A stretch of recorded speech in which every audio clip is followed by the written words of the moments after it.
aujourd'hui une autre petite vidéo spéciale astuce.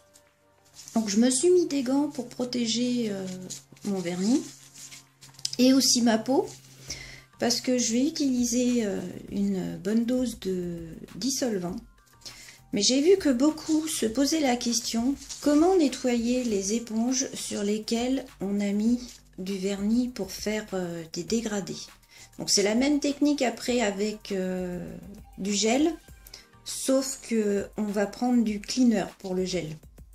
Là c'est du vernis, donc ce sera du dissolvant. Donc pour nettoyer mes éponges comme ça, même si je les achète pas, j'essaye quand même de les faire durer un petit peu. Donc en fait je prends un pot de confiture vide que j'ai bien lavé et tout ça. J'y ai mis du dissolvant dedans.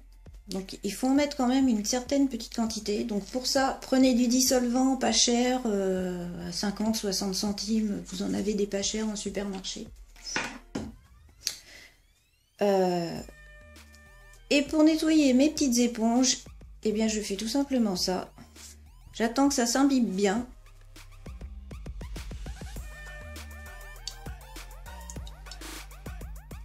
Voilà. Et ensuite,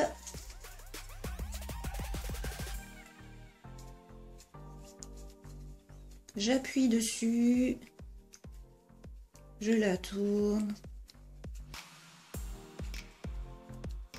Donc au bout d'un moment, bien sûr, le dissolvant est trop sale pour faire effet, donc il faut le changer. Mais on peut faire pas mal de petites éponges avec.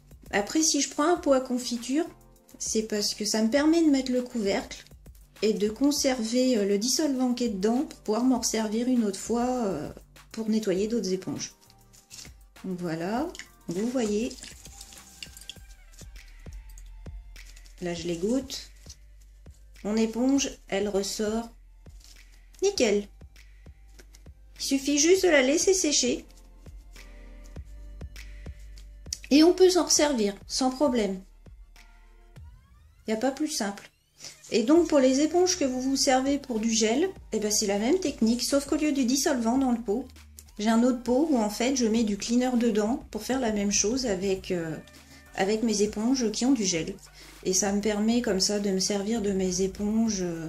Après ça va dépendre des doses de vernis qu'il y a dessus, mais 6-7 fois selon comment était le degré de salissure. Mais comme vous voyez, elle est très bien.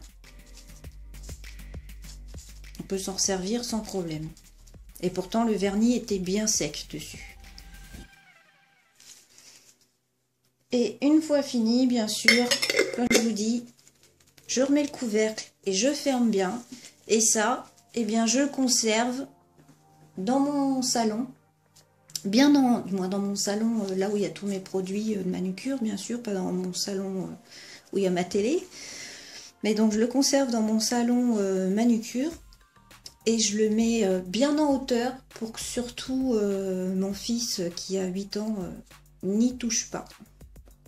Donc voilà, une fois sèche, vous voyez, bon il reste un petit peu de couleur, mais ça c'est pas grave, hein, ça n'empêche pas de pouvoir s'en servir.